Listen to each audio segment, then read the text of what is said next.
साथियों नमस्कार, मैं Rajesh Kumar Sharma YouTube channel edu दर्पण में आपका स्वागत करता हूं। साथियों, भारत की राज्य व्यवस्था के अंतर्गत आज हम पूर्वोत्तर भारत के उच्च न्यायालयों के अधिकार क्षेत्र एवं उनके अभिस्थान का अध्ययन करेंगे। अभिस्थान मतलब कहाँ वो स्थित हैं। तो साथियों, पूर्वोत्तर भारत के उच्च न्यायालयों के अधिकार क्षेत्र में अभिस्थान का अध्ययन आज हम सूत्रबद्ध तरीके से करेंगे। तो देखिए साथियों, यहाँ पे हमने हेडिंग डाली है उच्च न्यायालय का नाम, यानी जहाँ उच्च न्यायालय किस नाम से उच्च न्यायालय है। दूसरा है स्थापना वर्ष, फिर राज्य क्षेत्रीय अधिकारिता, यानी उसकी अधिकारिता किन किन राज्यों तक है या किन किन राज्यों में है, और अभिस्थान यानी वो कहाँ स्थित हैं। ठीक है साथियों, अब देखिए साथियों, हम यहाँ शुरू करते हैं। तो सबसे पहले गुवाहाटी उच्च न्यायालय। गुवाहाटी उच्च न्यायालय साथियों पूर्वोत्तर का सबसे ज़्यादा अधिकारिता क्षेत्र रखने वाला उच्च न्यायालय है। ये भी एक क्वेश्चन बन जाता है कि पूर्वोत्तर का सबसे ज़्यादा अधिकारिता क्षेत्र रखने वाला कौन सा उच्च न्यायालय, तो वो साथियों गुवाहाटी उच्च न्यायालय है। और इसकी स्थापना 1948 में हुई थी। इसका स्थापना वर्ष है 1948। अब आते हैं साथियों सूत्र पे। तो जो इसकी राज्य क्षेत्रीय अधिकारिता है साथियों उसके लिए सूत्र है आमीना। तो आमीना सूत्र के अंतर्गत इसका जो अधिकार क्षेत्र है वो आ जाता है। देखिए साथियों कैसे, आमीना में वही सूत्र है साथियों, यहाँ पे छोटा और जो मात्रा लगी ये भी आ की मात्रा लगी है, तो ये दो आ बन जाते हैं। दो आ जब बन जाते हैं साथियों तो हम इसको इस तरह लिख लेते हैं, आ और आ, फिर मी और ना, आमीना। अब इसको फुल फॉर्म कर देते हैं। तो देखिए साथियों, आ से असम, दूसरे आ से अरुणाचल प्रदेश, मी से मिजोरम और ना से नागालैंड। तो साथियों गुवाहाटी उच्च न्यायालय की अधिकारिता 4 राज्यों में है। कहाँ है साथियों, कितने राज्यों में? 4 राज्यों में। और उसके लिए सूत्र है, क्या सूत्र है साथियों? सूत्र है आमीना, यानी आ में 2 आ हैं, मी और ना, आमीना। इसको इस तरह फुल फॉर्म कर सकते हैं। तो साथियों इसका अधिकारिता क्षेत्र 4 राज्यों तक है गुवाहाटी उच्च न्यायालय का। आमीना यानी असम, अरुणाचल प्रदेश, मिजोरम और नागालैंड। अब देखिए साथियों इसके अभिस्थान यानी एक स्थित कहाँ है उच्च न्यायालय। उच्च न्यायालय साथियों इसके लिए सूत्र है गुई आको। क्या है सूत्र साथियों? गुई आको। गुई आको अगर याद रखोगे तो आपको अभिस्थान याद रहेंगे। गु से गु ई, गु बड़ी ई, आ और को, गुई आको। तो देखिए साथियों यहाँ पर गुई का मतलब गुई का फुल फॉर्म करते हैं तो गु से गुवाहाटी, और ई से ईटानगर, आ से आइजोल और को से कोहिमा। इसका मतलब ये चारों राज्यों में अभिस्थान भी यानी अवस्थित भी है चारों राज्यों में। लेकिन फ़र्क है साथियों, इसकी जो पूर्ण पीठ है गुवाहाटी उच्च न्यायालय की वो गुवाहाटी में ही है, यानी इसकी पूर्ण पीठ गुवाहाटी में है। उच्च न्यायालय जो है गुवाहाटी में स्थित है पूर्ण पीठ, और जो खंडपीठ है साथियों वो ईटानगर, आइजोल और कोहिमा में है। याको में, यानी इसको अगर हम सूत्र पद से ही याद करना चाहें तो याको यानी ईटानगर, आइजोल और कोहिमा में खंडपीठें हैं इनकी। तो देखिए साथियों कितना सरल है। आमीना के अंतर्गत आपके 4 राज्य आ जाते हैं, असम, अरुणाचल प्रदेश, मिजोरम और नागालैंड, जहां गुवाहाटी उच्च न्यायालय की अधिकारिता क्षेत्र है। और साथियों ये स्थित कहाँ कहाँ है, तो साथियों चारों राज्यों में स्थित हैं, लेकिन गुवाहाटी में इसकी पूर्ण पीठ है। जैसे अपने उत्तर प्रदेश में साथियों इलाहाबाद उच्च न्यायालय इलाहाबाद में स्थित है, इसी तरह गुवाहाटी उच्च न्यायालय गुवाहाटी में स्थित है। इलाहाबाद उच्च न्यायालय की एक खंडपीठ है, वो कहाँ स्थित है? लखनऊ में। इसी प्रकार वहाँ इसकी 3 खंडपीठें हैं जो ईटानगर, आइजोल और कोहिमा में स्थित हैं। तो साथियों समझ में आ गई बात? ठीक है साथियों, अब आगे बढ़ते हैं। तो अब आगे आते हैं सूत्र। यहाँ पे साथियों फिर हम सूत्र लेते हैं। सूत्र यहाँ पे सिममेत्री उच्च न्यायालय के लिए सूत्र है सिममेत्री। सिममेत्री सूत्र हमने लिया और इसे लिखा इस तरह। देखिए साथियों, सिममेत्री। तो सिममेत्री में देखिए साथियों जो है 4 उच्च न्यायालय आ जाते हैं सिममेत्री। सिक्किम, सी से सिक्किम, मा से मणिपुर, मे से मेघालय और त्रि से त्रिपुरा।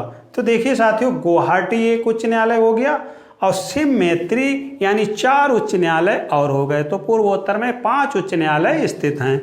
सिममेत्री का मतलब सी से सिक्किम, मा से मणिपुर, मे से मेघालय और त्रि से त्रिपुरा। तो देखिए कितना सरल साथियों, सिममेत्री। गुवाहाटी और सिममेत्री को आप फुल फॉर्म कर लीजिए।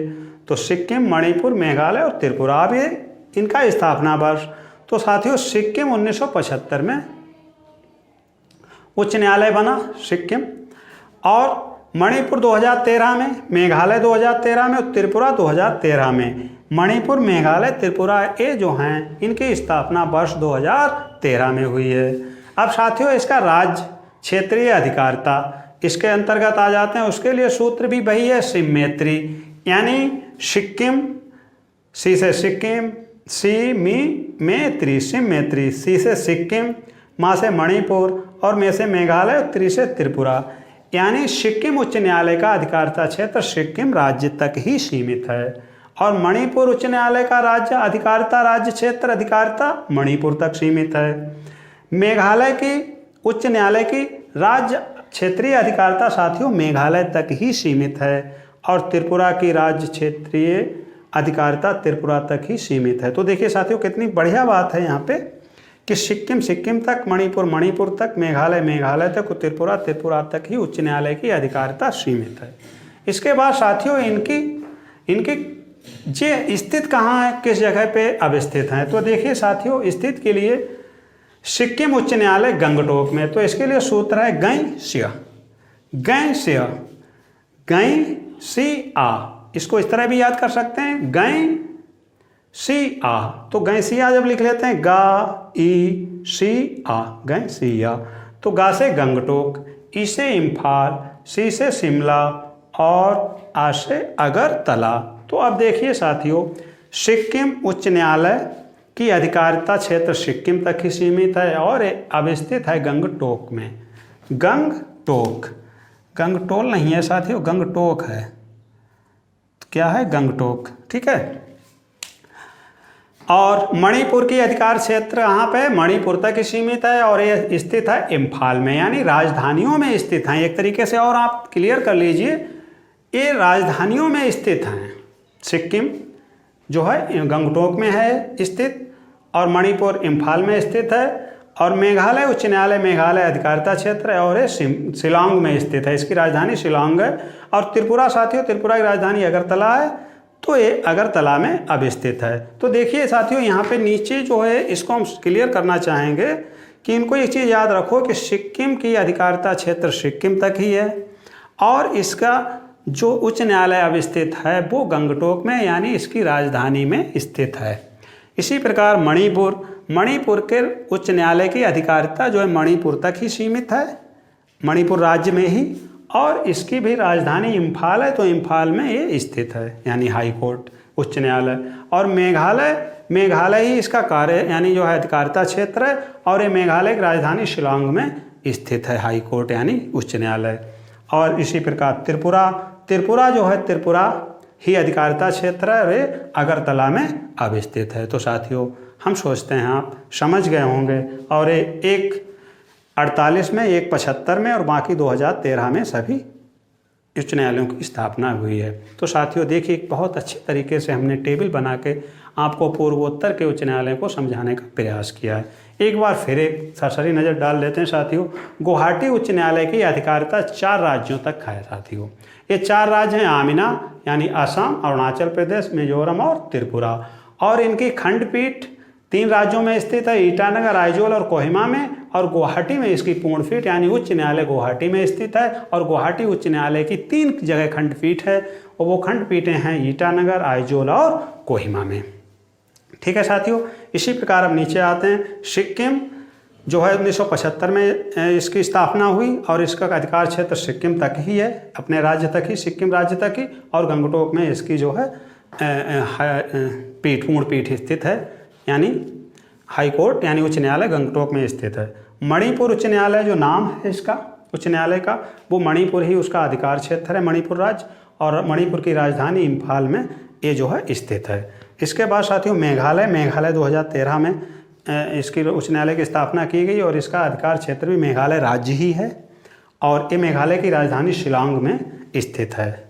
ठीक है साथियों। और त्रिपुरा 2013 में यानी इसकी जो स्थापना हुई त्रिपुरा उच्च न्यायालय की, और त्रिपुरा उच्च न्यायालय के अधिकार क्षेत्र त्रिपुरा राज्य तक ही है, अधिकार क्षेत्र था। अधिकारिता, क्षेत्रीय अधिकारिता, और ये त्रिपुरा की राजधानी अगरतला में अवस्थित है। तो देखिए साथियों, मैं सोचता हूँ सूत्रबद्ध तरीके से हमने टेबल बना के बहुत अच्छे तरीके से ये समझाने का प्रयास किया है साथियों। बड़ी मेहनत लगती है इसमें। मैं चाहूँगा एक लाइक कर दीजिए, शेयर कर दीजिए और मेरे चैनल को सब्सक्राइब कर लीजिए साथियों।